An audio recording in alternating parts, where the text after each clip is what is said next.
Hey, what's going on, everybody? This is John J Gaming on the mic here, coming with you with the national championship game, since we couldn't get that college football playoff. But regardless of that, though, we got ourselves probably our biggest game.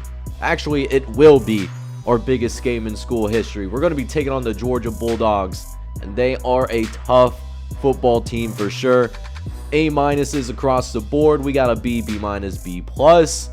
We have the best scoring offense. We have scored 42.5 points per game, but they're number 2. They have the actual best offense in college football. They're the number 1 total offense in football, but we have the number 1 total defense in football. So our defense versus their offense, man, that is going to be a matchup to watch out for. Lee Corso is going to be rocking with them, but you guys have seen we are a resilient football team, and our goal is not to go away empty-handed. I'm trying to win our first national championship in school history, but I'll tell you what, man, this is going to be a very difficult matchup. Kyle Walker is on this team. He is the Heisman Trophy winner, and he's trying to end his collegiate career with a national championship, the first one for Georgia since 1980. So listen, the stage is now all set. It's us versus the Georgia Bulldogs of the SEC. Let's go ahead and get into it. If you're excited about this national championship here in season number 5, I need you guys to do me a favor. Smash that like button. Hit subscribe as well if you have to be brand new. On top of that, with that being said, let's go ahead and get to it, baby. Let's go ahead and get our destiny.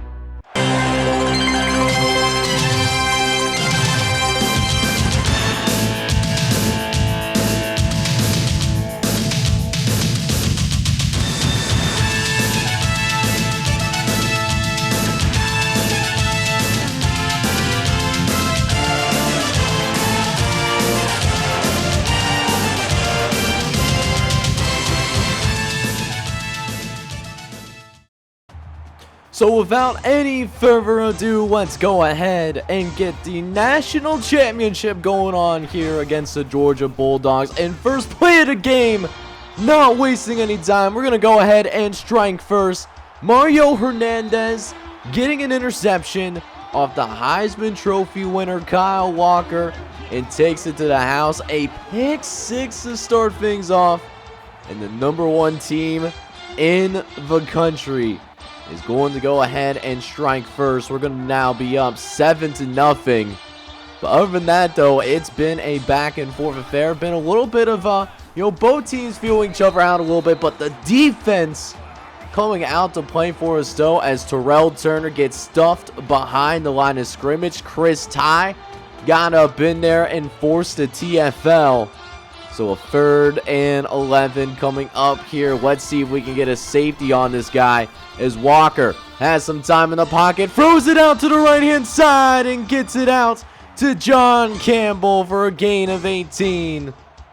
And a first down, a huge first down at that for the Georgia Bulldogs, because that actually gives them significantly more breathing room. They were in the shadow of their own goal line there, but we'll see if our defense can recover, man. Got him to a 2nd and 14. They try to run it up the middle, but this time Turner sends Ian Levine to the next dimension, just runs over him, and almost manages to pick up the first down here as well. So they only need 1 yard here if they want to go ahead and pick up the first down. We'll see if they got it.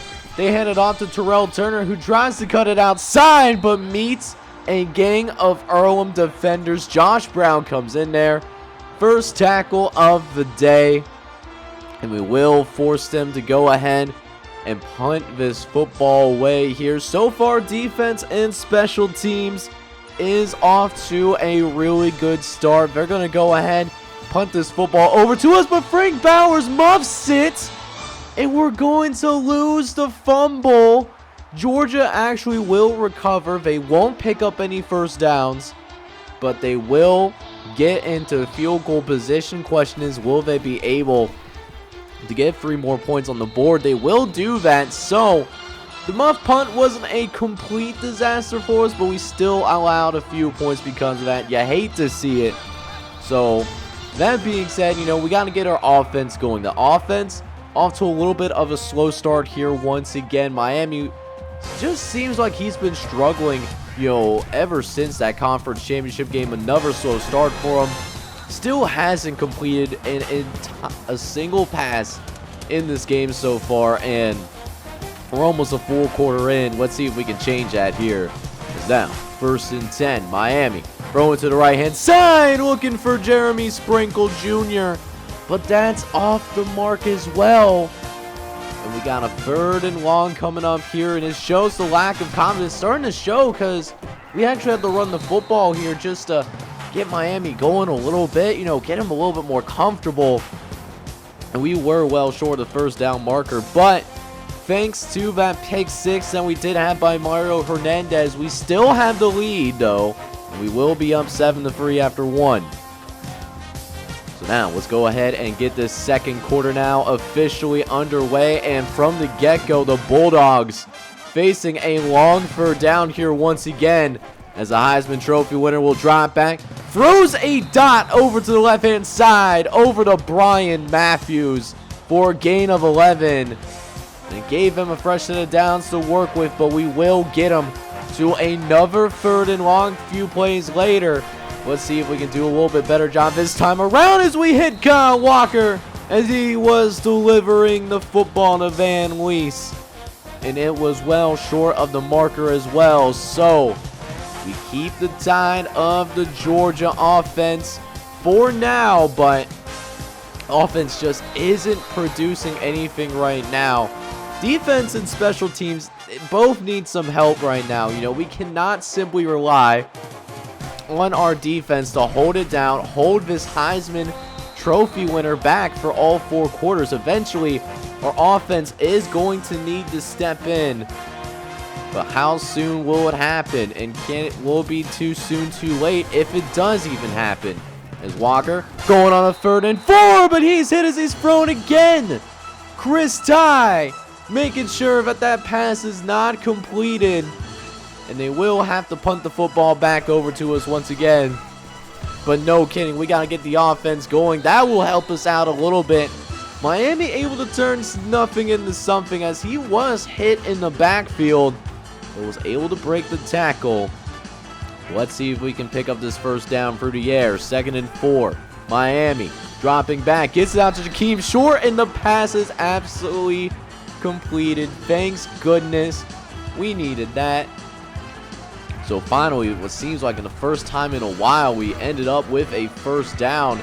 Let's see if we can start getting something going on the offensive side of football. And hey, if we can do it as well, make sure we can go ahead and even get some time off the clock as well. That would probably be really nice. Kyle Walker can strike any moment, so don't want to give him any opportunity to play with the football here to end this 1st half. As we have another 1st and 10 coming up here. Miami dropping back, but is nearly intercepted by Keith Williamson. Was looking for that out route, did not get it whatsoever. And the lows continue for Miami, 1 for 8. As now trying to throw it over the right-hand side again. Almost picked off once more. DBs are just having a great day so far. Just not getting any separation on the outside, seems like. And it's just making it even harder for Miami to get some space. But hey, that's a good throw right there. Jakeem Short picking up a 1st down. You love to see that. And we got 125 left in this 1st half. Going back to the ground game. This time, a big hole right down the middle of the field. Another 10-yard gain that goes for a 1st.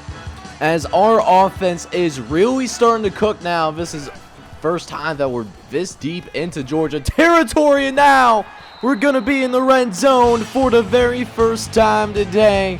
As Jariah Bond just gets us a handful of yards away. But let's see if we can punch it in. 10 seconds left here in this 1st half. Trying to get in the end zone. Tight window and could not throw it in there in time. And now it's 3rd and goal.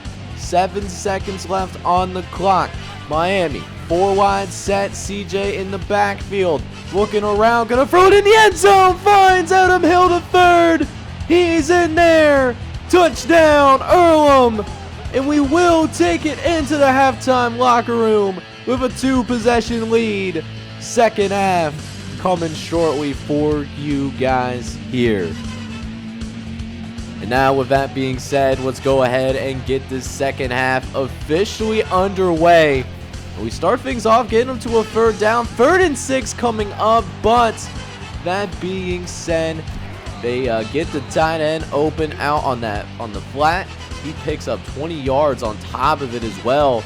Now the Georgia Bulldogs are fixing to get a drive going. They still have not had an offensive touchdown this entire game thus far, as Campbell makes another catch for the Georgia Bulldogs, and it also leads to another 1st down here in the process.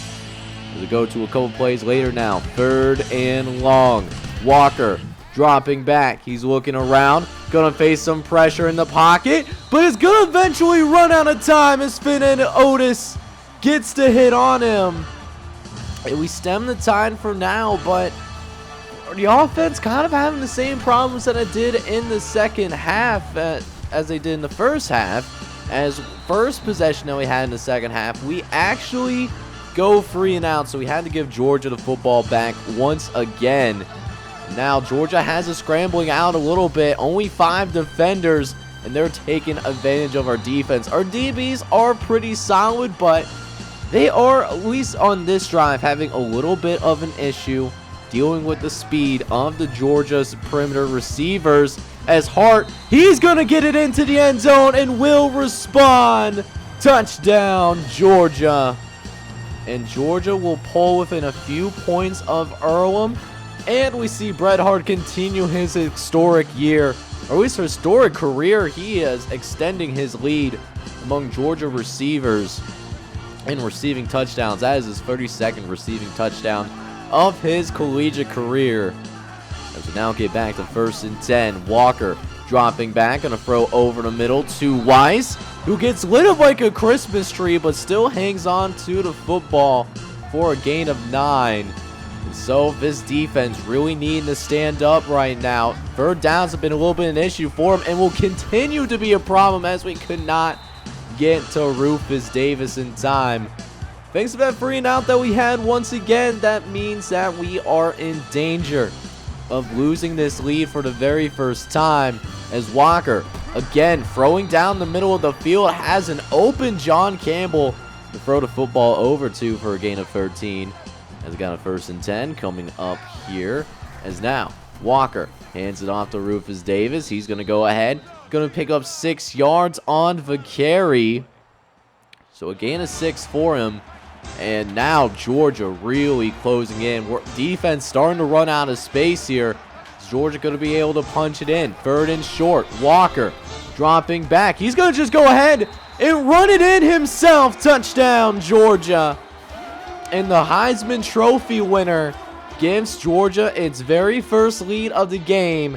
And it only took 3 quarters to do it. Let me see those 4s up in the chat. Can Earlham do it? Can, in our first attempt, win our very first national championship? 1 quarter will decide it. So let's go ahead and get things going here in the 4th quarter. And a big drive for our offense. They have been held shut down the entire 3rd quarter. We did not even have a single 1st down that entire quarter. We have to do a lot better than that if we're going to come home with a national championship. As Miami, he's going to change things around, gets lit up, just absolutely obliterated. But he's going to shake back up. He's a tough kid. He watches those hockey highlights, of course. And we can keep the drive going with our starting quarterback, of course. And, yeah, you know, our offense, not the sexiest thing in the world this season. You know, I will say that much. But that being said, we are at least still moving the ball downfield to a degree. As we're going to throw short again to Jariah Bond. He breaks 1 tackle and will be forced out of bounds at around the 42-yard line. So another 1st and 10 coming up here as we go with the read option. Miami Got some space upfield, following his blockers. He's out in open field, but it's going to be caught from behind. But not before a gain of 30 yards on the carry. And we're back in the red zone once again, looking to retake the lead as Miami looking around, facing some pressure, but it's going to be sacked for a loss of 12. Riley Foster gets in there, his first sack of the day. And after a simple throwaway, we have 3rd and long now, just trying to pick as many yards up as possible. Do get out to Jariah Bond, who picks up a really good gain for us, but it's not enough. And coach wants to go out and go for the field goal attempt, and the field goal will be up. It is good. So at the very least, we will go ahead and tie this football game up. But now pressure's on our defense, because if we allow a field goal, this could potentially be the last drive of the game. As how he gets that off. Oh my. Kyle Walker with the unthinkable. Jesus Christ. He is a Heisman Trophy winner for a reason. When you can do stuff like that, that might be a Heisman moment in this national championship. As Rufus Davis, he'll get the handoff to the outside. He's got some space to work with, and Nate Hunt will get him out of bounds. But now the Bulldogs are in Earlham territory, and this kicker's got a little bit of a leg on him, I'm not going to lie. So that's something definitely to think about for sure. We have to keep him in front of us at the very least. Or if we are going to allow points, make sure our guys have enough time so that we can go ahead, get this, give us an opportunity to win this football game, as we do have a false start on the offense. That could not have come at a better time. We now get him to a 3rd and 9. Let's see. Walker dropping back, throwing over the middle, and it's incomplete. So now 4th and 9 coming up here, and we will force the punt. So here we go. 2 minutes left. We have a chance to win the football game. Miami scrambling out, throws it to Jakeem short at the last second. Gets it to about midfield. It's a first down for Earlham. But you know what? If it's broke, why fix it? Going forwards again. Miami looking around. This time it is man coverage downfield, so Miami tucks it in and picks up a gain of 12. Earlham still driving. And would you look at this? Another 4 verts. Gotta believe in the guys trying to send it downfield. Gets it to Adam Hill to 3rd. And that will be a gain of 21 yards. And so at this point, we are well in field goal range. So the biggest thing for us now is, at least if we're not going to get into the end zone, let's at least make sure that it's centered up, so that if Jacob Ramos has to get the game-winning field goal, it'll be nice and center for him. As next play, Holman going to try to force it into the end zone, but he's going to be just short. Will be brought down at about the 1-yard line, as we're so close to getting to the end zone. Is this it right here? Holman going to be able to get in. He's in the end zone. Touchdown, Earlham. And with 17 seconds left, we are leading in the college football playoff national championship game. And so Georgia with 3 timeouts, but 17 seconds left. They're trying to keep the game alive, but Justin Burden sacks Kyle Walker, and Georgia has to take a timeout.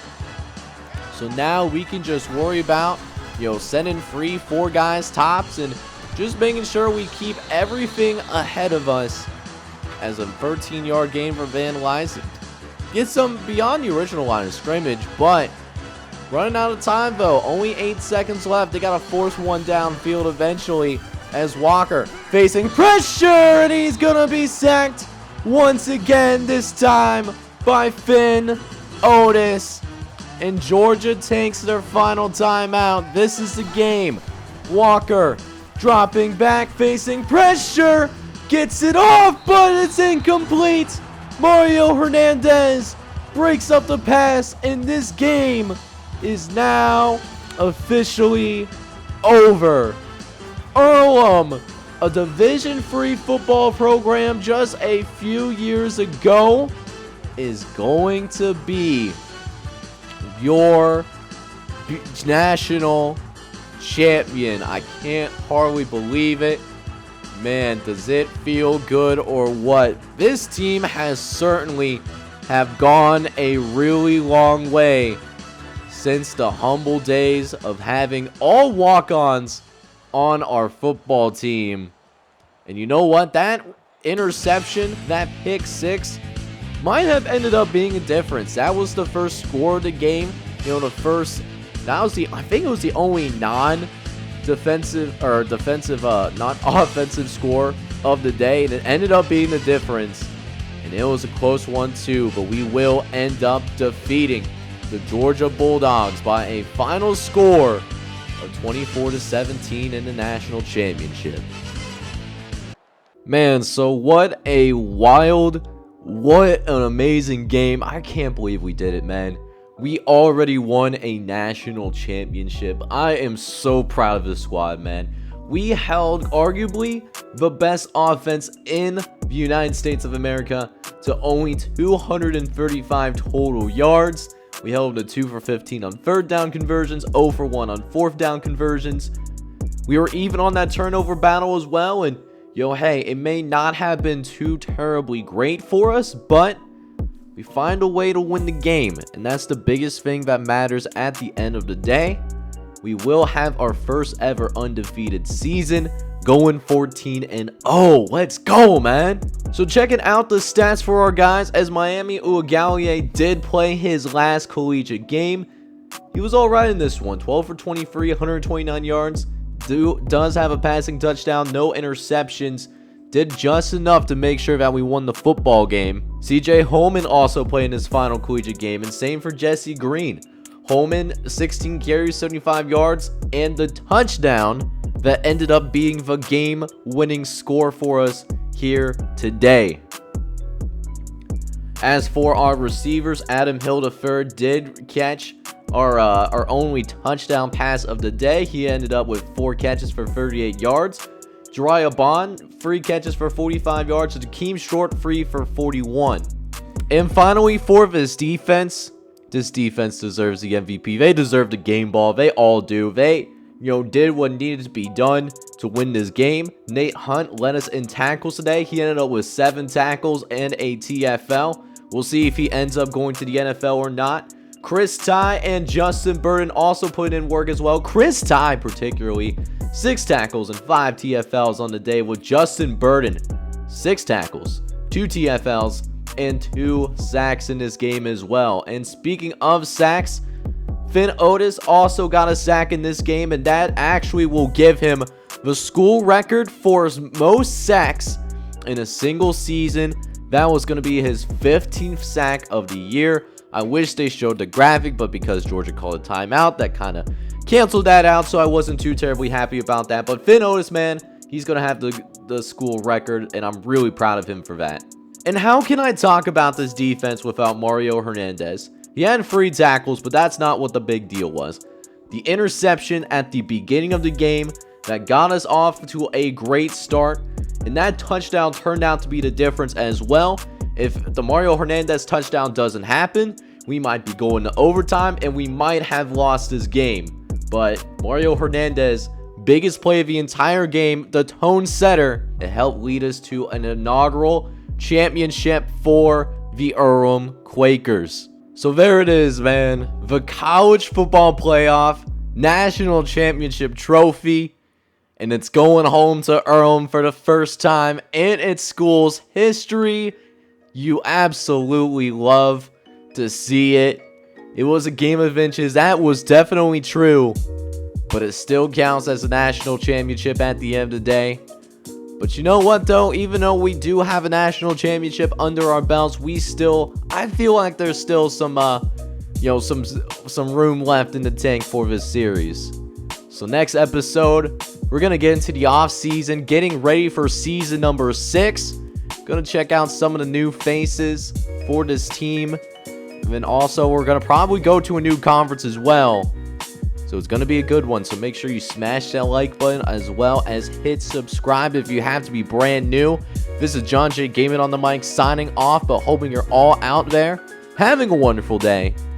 Take care, everybody.